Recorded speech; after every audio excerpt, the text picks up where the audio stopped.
Hi guys, my hair is reflecting life right now. A mess. Welcome to Chat with Jen. And if you catch my video, I've seen any of them, I generally talk about what's on my mind. And sometimes I report on things that going around. So one thing that's been plaguing my mind just keeps coming back up is how people will make a big deal of something. I made a video before similar, and maybe it's just expanding the more I think about it. People that like to create drama and why they do it. And one of the reasons, if I'm recalling this right, I didn't go back and watch the video again. Um, they'll do it as a distraction to get the pressure off themselves, to get you to look at something else besides what they may be doing, like in an ulterior motive kind of way. And as much as I'm seeing the reporting of, you know, the media on political issues, race issues, things like that, trying to portray things in a different way than we actually see, which is called gaslighting. Okay. According to the Trump administration, everything they're doing is transparent. They're being obvious about what their intentions are, what they're trying to do, okay? Whether they're good or bad. Whether they're legal or illegal, that's not my point. And as you know about me, I don't follow a certain group at any time. I may listen to them, I may talk about them, but it's generally just me processing what they said, finding out was there actual fact in there. Okay, so could this be a distraction from something else? Could this all be put on for giving, getting people's attention, getting people to, um, like, there's no point to it. Why would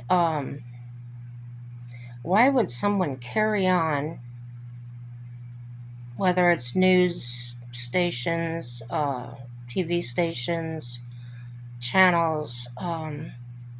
Why would you keep talking about the same thing over and over and over again with nothing new? If you have any ideas, let me know. Um, I'd love for other people to dig into this as well, find out what's going on behind the scenes, or look around. And I never did hear anything about those drones, what that was about, but it's kind of like I have a feeling like someone's going around saying the sky is falling, the sky is falling. And that pretty much sums up how I feel about all of these things. Um, this this community where they're trans, gay, all those things is only the smallest percentage of our population. Yet even the media blows it up like there's this huge um, movement. Okay, they're not promoting families. They're not promoting anything positive. So, also, as I've mentioned before about um, the Satan, I don't know how else to say it, whispering in people's ears. Um, there's also a God whispering to us, um, and we kind of choose what we're going to do. And sometimes, and I've even experienced this, where I'm on the fence with a decision, and then somebody else will come along and say something. Um, let's go do this, and that's the decision I happen to be thinking about at the time, and I've already decided in my mind that no, that's not the way to go. But then somebody else might come along at that time and say, let's go do this, and then I'll just jump in, right? So that's a lesson I learned, and that's part of the reason that I choose not to follow anybody else. That I tend to listen to that gut feeling, listen to the voice that's telling me um, that's not necessarily right. So let me know your experiences on that, please. We're in the middle of a war, and the war isn't with the countries. It's a spiritual war, spiritual warfare. And there's been books written about that. I've heard about that. Um, it's been going on since beginning of time. Um, we pretty much all know the story, and like me, I wasn't brought up in a church. My parents had me baptized as an infant, and I was the only child in my family um, that was baptized. Isn't that something? My sister and brother weren't, and I was baptized in a Lutheran church, and I was also the first girl born in my dad's side of the family in 65 years.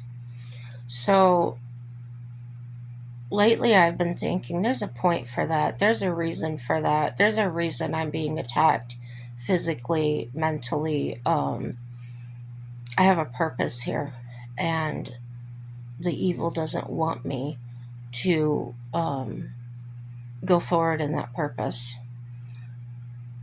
So when I was a teenager, I'm kind of jumping around, but I'm saying it as it pops into my mind, memories.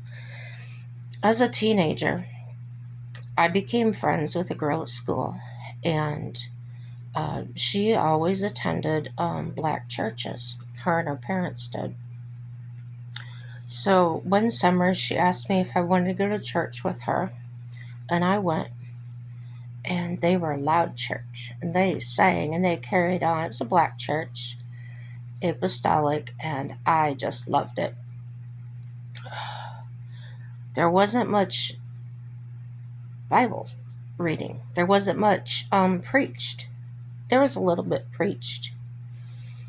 And they played a recording of Sounds from Hell, which people screaming and things like that, or somebody had dug deep into the earth and recorded these things, supposedly. Okay. So, I didn't take anything too seriously. And later on, when I decided to find God on my own, I found out that it wasn't about finding a church. It was about finding God and meeting God where I was at. He will meet you where you're at. Well, a lot of the stories I've told you about God and meeting me, and um, I'm a truth seeker.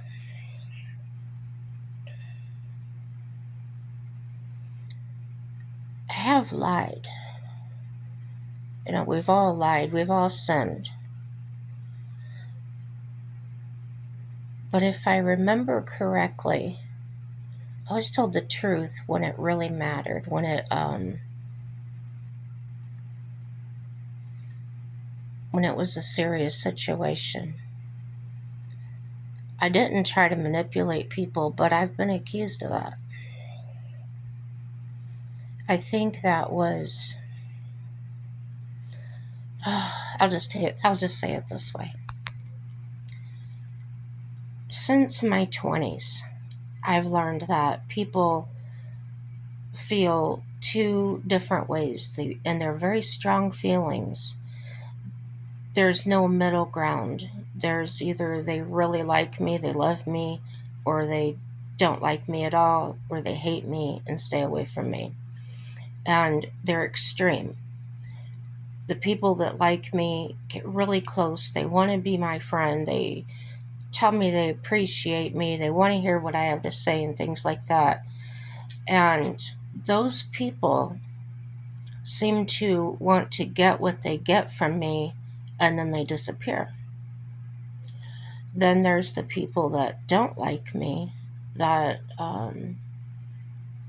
if we don't agree on something, they get very angry.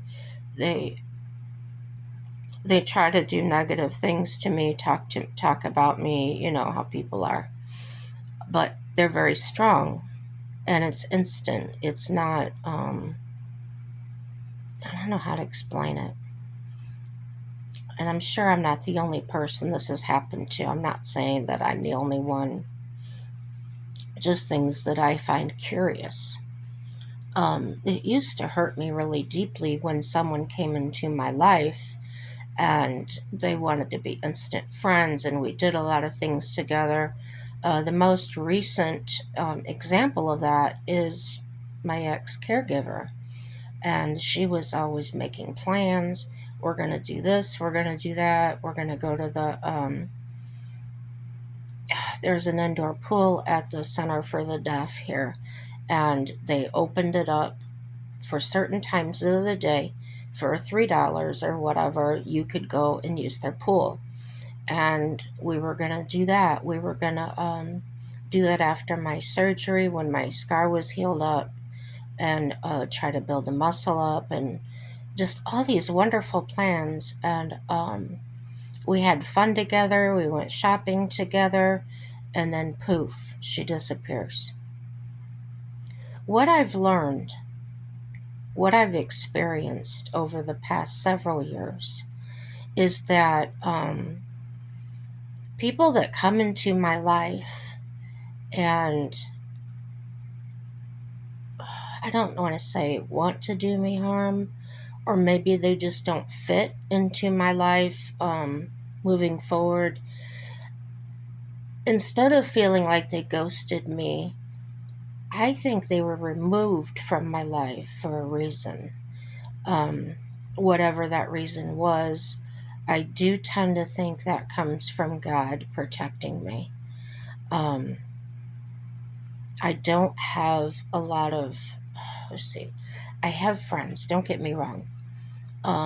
My really close friend to me lives in Indiana, and we don't talk a lot, but when we do talk, we always just pick up where we left off, and then we add the most recent things that went on, right? She has lots of friends. She's got a magnetic personality. She's a special woman. So when when I meet people that are like that, I tend to hang on to them. I Even when they make mistakes. And one of my friends, I used to take her on my. She didn't work. She was a housewife, and this is hard, but I got to tell the story because of all these things that have come up with the alternative lifestyles. Okay, um, she was a churchgoer. She may still be, but I don't know. I don't know if she believes. I don't know if she attends a church where she lives now. So this is what happened when I had my locksmith business. Um, Being a woman, being alone, sometimes when I had to do a foreclosure that was in a remote area, I would ask her to go with me. And that was to kind of watch my tools and things while I was in the house. because I didn't want someone to drive up there and get into my van, maybe, or just it was just better to have somebody there. One day, I was sitting in. Well, sometimes I would have her drive while I was sitting in the back working on locks for the next job. So very valuable to me as a friend, and I paid her, which helped her out. So it was a mutual beneficial arrangement. So she was acting kind of weird one day, like almost like it was like she had something to say, something on her mind, but wasn't telling me. And so I played it real cool. I didn't bug her. I didn't put a lot of pressure on her. I didn't ask her to do a lot of things that day. I just kind of let her sit and chill. And she asked me, "Well, do you want me to go in the house with you?" And I said, "No, I got it. You can just relax." So we got back in there, and I take the locks in the back, and I'm rekeying them. And finally, she says, "I have something to tell you." And I said, "That's fine." She goes, "Well, here's the thing. I know that you're religious, and you may not like what I have to say." And at that point, I thought, open my mind. Don't judge, because everyone comes to Jesus on their own time. And so I put myself in check, and I prepared myself just as she had asked me to do. And she really needed to talk about something. She Whatever it was, okay? I don't know her motives, but I was there. So she tells me that um, her and her husband had invited another woman into their relationship. So immediately my heart starts racing, because I've got bells and whistles going off all over my head and my heart, and that's so wrong, and that's going to destroy your relationship and many things. But I didn't say a word. I just kept my mouth shut and I listened. And she said, "What do you think about that?" And I didn't say anything. I just thought in my head, well, she must know this is wrong. She knows this isn't right. And she's looking for someone to either agree with her or whatever. Okay. And I felt responsible because this person was carrying a heavy weight, and she was trusting me. So when someone hands you something so personal, so delicate, and I felt like that. I felt like she was handing me her crystal ball, and I was responsible for not a crystal ball, but her crystal heart. Like it would shatter if I wanted to hurt her right then, it probably would have shattered her. So when she said, "What do you think?" I said, "Well, how do you feel about it?" And she's like, "Oh, I think it's great. I just love her. She's absolutely wonderful. And she's got this daughter," and she's going on and on and on. And I started thinking in my head, there must be something missing from her relationship. I knew that she had lost her mother um, recently. And so at that point, like I do everything else now, I was thinking not only what she was telling me, but looking at the bigger picture and things that were going on around her in her life that I knew about. And I finally said, "Does it really matter what I think? I'm not in your relationship. I think that if that makes you happy, then you're doing what you think makes you happy." I said, I don't have an opinion. I don't have anything to tell you on that. At times like that, you can get into your own emotions and your own thoughts and think, I would never do anything like that. And that's how I felt. Oh my gosh, I would never want to do that. I would never put myself in that position. I would think about that person that would be brought into the relationship and how empty that would make them feel. It wasn't going to produce any fruit, it wasn't going to um, do any good for anyone. But some people have to go through that to realize, to learn that lesson. And that wasn't for me to teach her that, but to stand beside her, to be how Jesus would be, just walk beside her, let her do what she needs to do, and not judge her, just love her anyway. Um, when she kept on, wanted to talk about it more, I said, do you want my thoughts or do you want me to just keep my mouth shut? I don't know how to respond to you at this time. She said, yeah, I want your thoughts. So I told her, I said basically what I said, but what I just said to you, I just said that I don't see, I don't see how that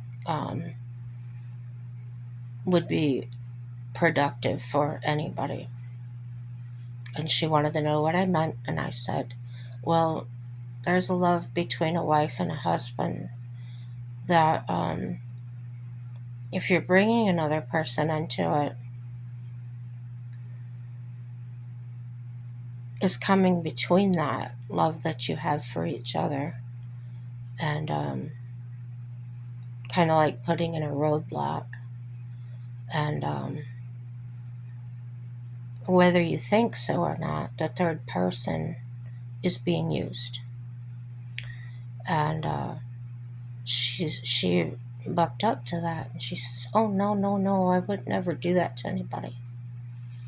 And I know she believed that. As I said, she's a very lovely person. She wouldn't have harmful intentions to do that to anybody. But as I've also said before in other videos, we have to be careful what glasses we put on, what lenses we're looking through. Are we looking through our selfish lenses? Are we looking through our teaching lesson lenses? And all those things. Whatever lenses you have in your drawer, you might pull out at different times. So I really try to remember to close my eyes and say, Jesus, give me your eyes to see with, because my human eyes fail me every day, and they do.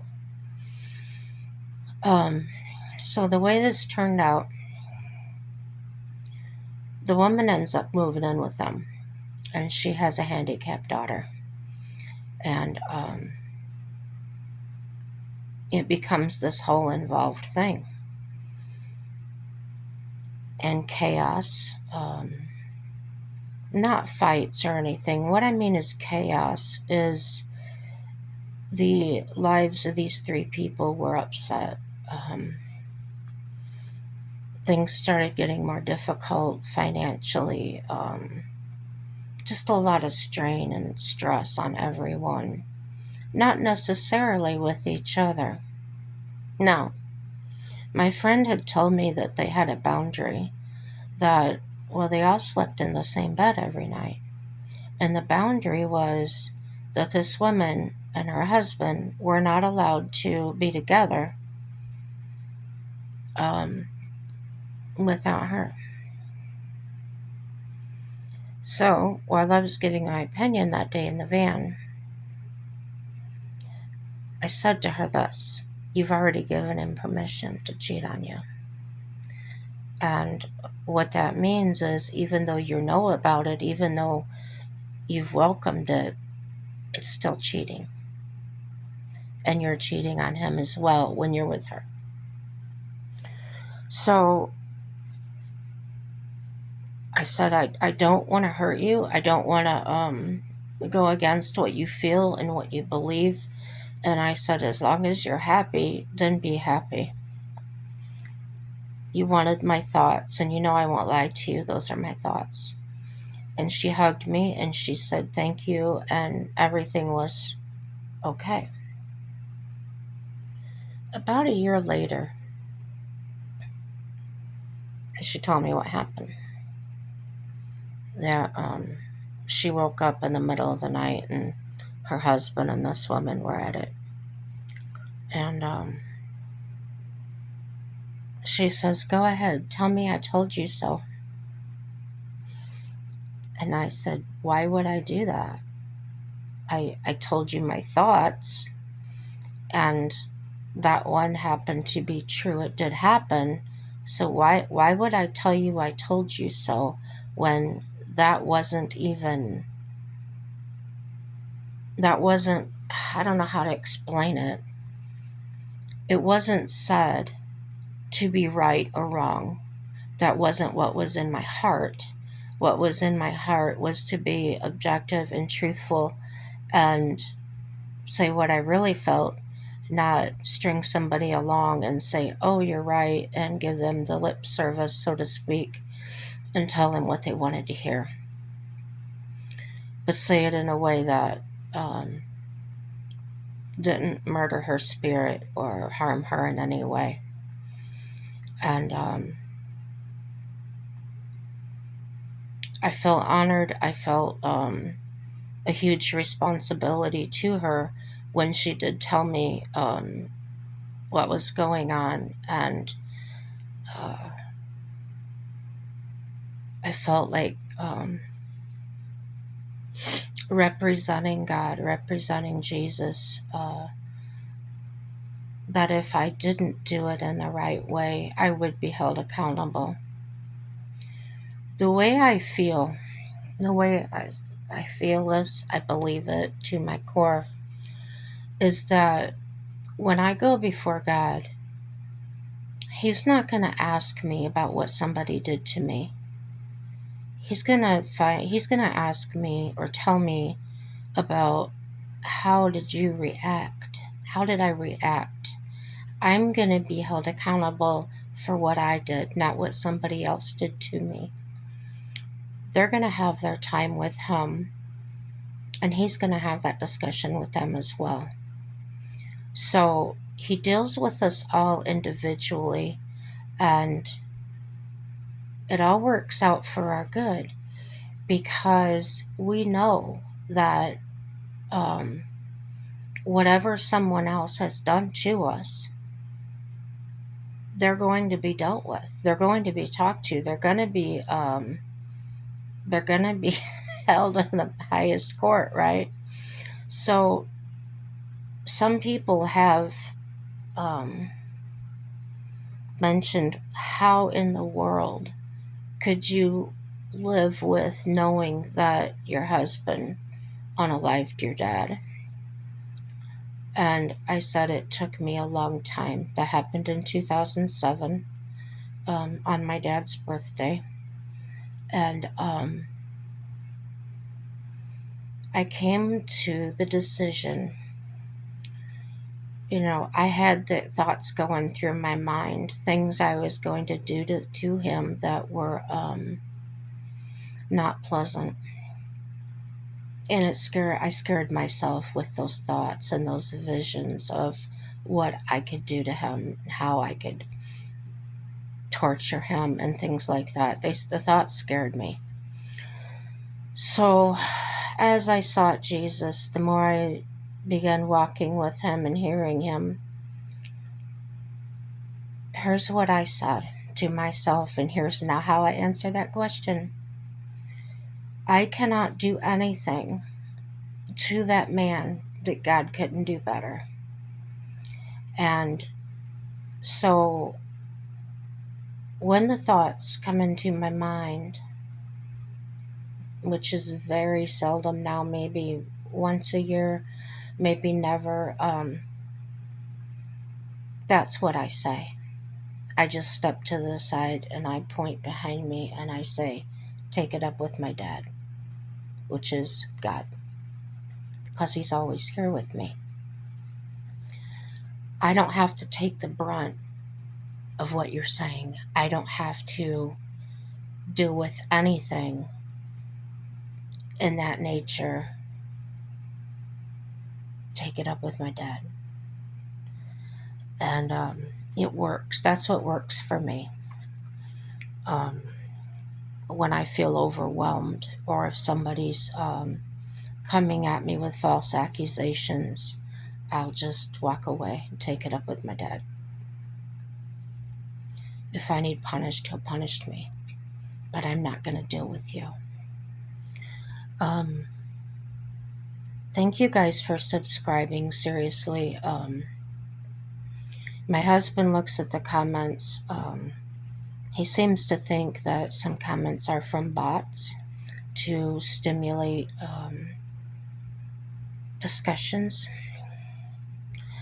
I don't like to think that way. I like to think that every person on here that reads, that comments, is a real person. I'm not emotionally attached to people, but mentally I do appreciate and take in the encouragements. Um,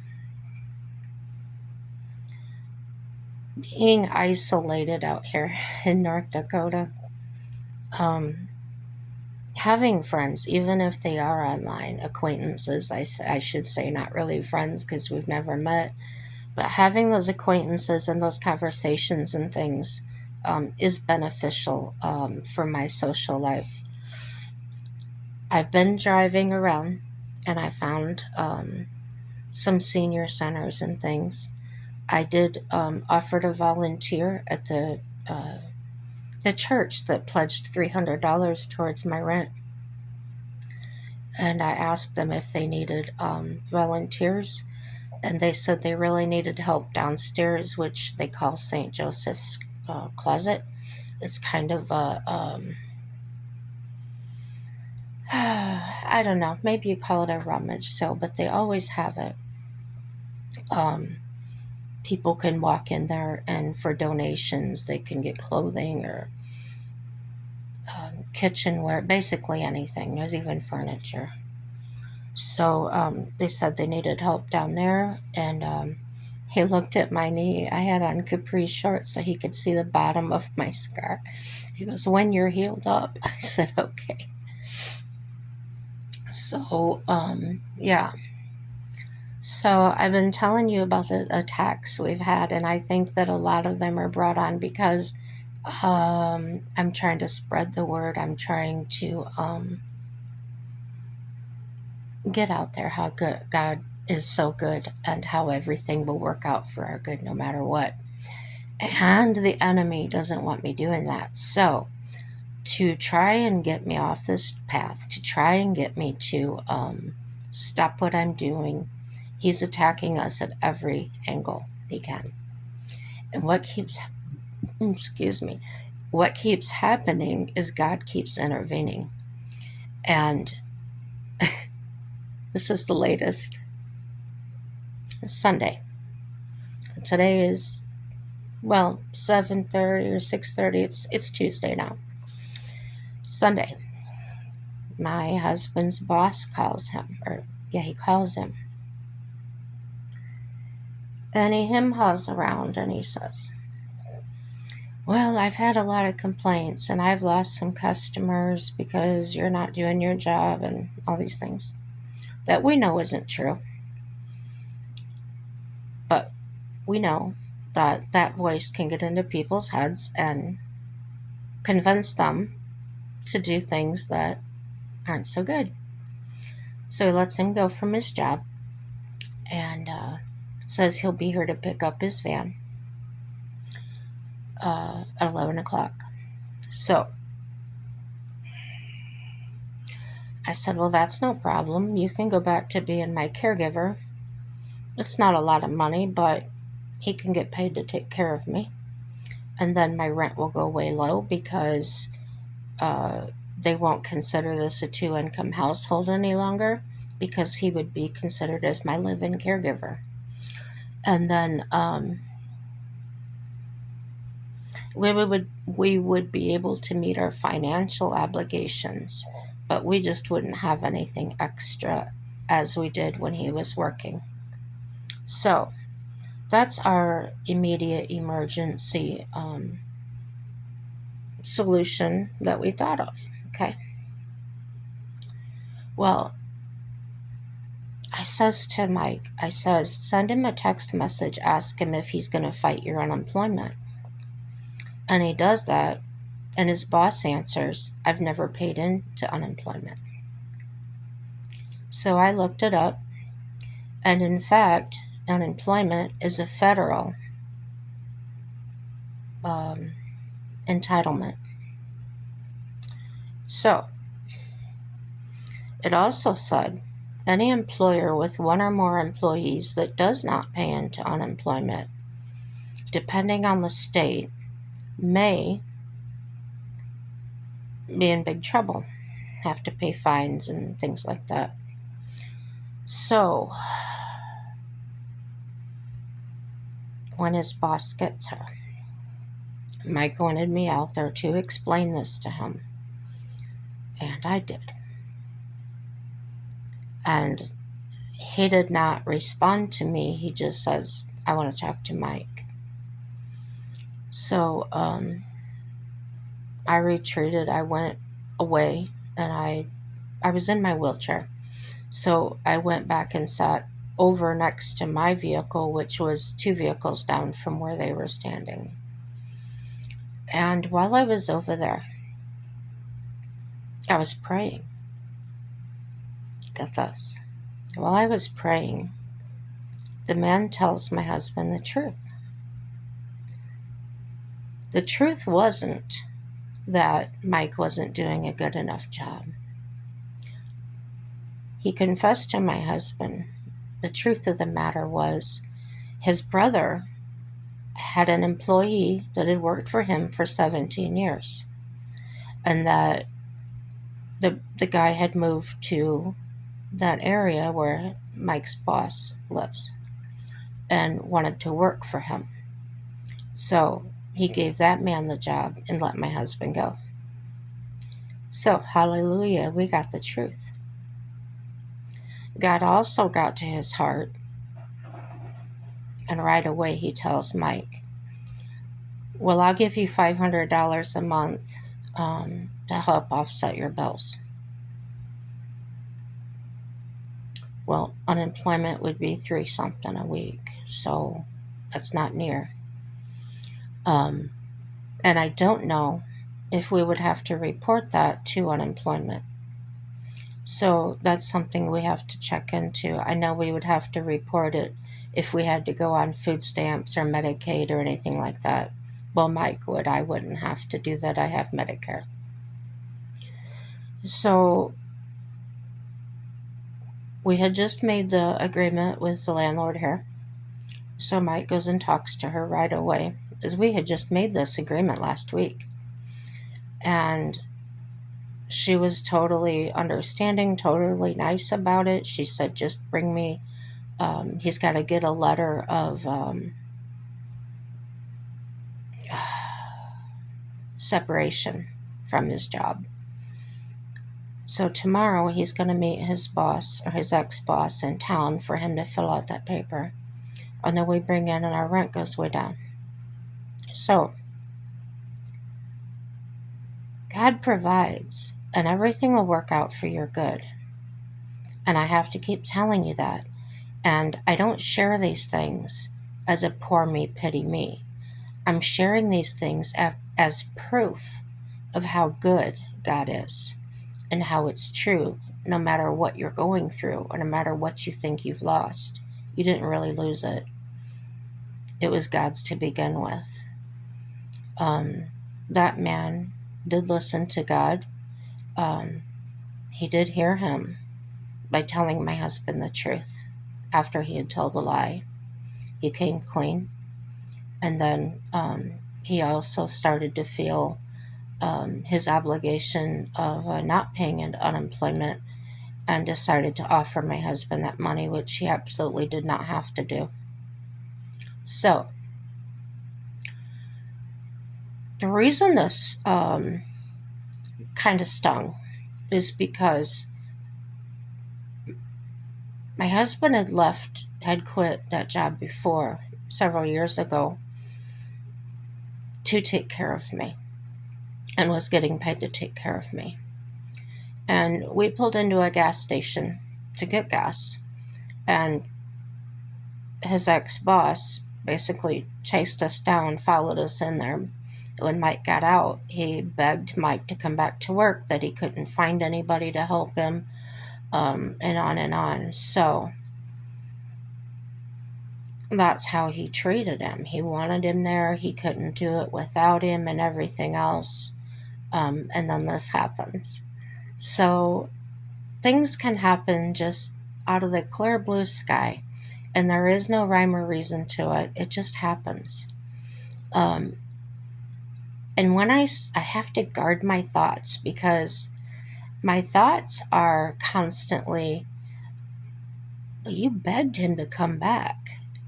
You begged him to come back, and then this is the way you treat him. And you tried to lie to him and say, all these things can go through my mind, and they can affect my mood, or they can get me depressed, or they can make me feel some sort of way. But I pray to God and I protect my mind from those thoughts. I shut that negativity out, that devil, and tell him I don't want to hear him. Get out of my life, get out of my room, get out of my house. You got no business here, because no matter what you've done, God's going to make it right. So keep your faith. As I said before, I lost everything. I lost my horses. I lost my house 3 times. The third time, I just couldn't get it out, get it taken care of. So God relieved me of that. It just seemed like no matter how hard I tried, I couldn't get it. And then my life started to change. Things started getting easier. Things started going better. I went through a horrible time, you guys, for a few years before everything got straightened out and to the point it is now. So I've been around the mountain a few times. I've learned that getting depressed, shutting down, losing my faith, letting the devil talk to me and keep me down, keep me from forward motion, is not going to work anymore. The medication helps me with that. The medication helps keep the chemicals in my brain balanced. But the mental things really don't have anything to do with Satan talking in my ear, because that's an everyday thing. Thoughts that we're not good enough, thoughts that we're failures, all these thoughts we have that come in is not from our own mind. I really believe that it's not something that we make up and really feel about ourselves. I feel that that's called being out of relationship with God. He owns us. I mean, not like property, but we belong to him. He's our Father. So maybe I'm talking in circles. Maybe I keep going around the same thing, beating the same bush. But I just can't stress enough how everything will work out for our good. And no matter what sort of job Mike decides to get, whether it's taking care of me for a little bit of money, whether it's getting a job somewhere else. He did go and apply for unemployment today. Now, here, well, probably everywhere now, you have to show the real ID, right?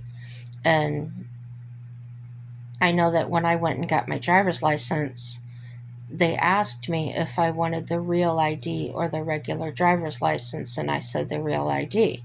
So I assumed that Mike had the same thing. Well, when he went, what he found out was he just had a regular driver's license. It wasn't the real ID. I don't know what the difference is. I really don't. So when he put all of his information, he logged in to the computer. They have a 24 to 48 hour hold where he's locked out of it. He can't do anything with it because the state has to do some kind of checking or something. So, new information. So, he asked the woman there if he was going to, because his boss never paid into it, the unemployment, would he be able to get it? And she said it might be more difficult. Well, my personal thought is I feel like she should really check into that before she answers that, because according to what I read about it, um, when the employer has not paid into unemployment, the ex em- the ex employee is still entitled and will get that. The federal government gives states money for that covered. So I feel like he may. I'm like 75% sure he's going to get his unemployment, which would be very good. Um, yeah.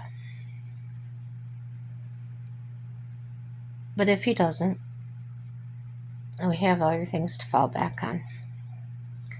And I think that's great. Like I said, there won't be anything extra. I called a bunch of churches today.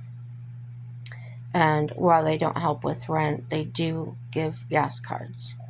So that will get me back and forth to my physical therapy. Everything works out. Just do your part, reach out, and don't be afraid to ask for help if you need it. Um, I wouldn't do it all the time. I wouldn't constantly do it because they'll catch on and say, oh, you're using us. And they have asked me questions like, has he tried taking a second job? All these things. And you just answer them honestly. It doesn't necessarily mean you're not going to get the help. They're just trying to get to know you a little bit. So I think that's all I had to talk about. And I want everybody to know that everything's going to work out for our good, for your good. And I want you to please like, dislike, comment, subscribe, um, share it with your friends and enemies. You never know who needs to hear it. And have a happy day. Bye bye.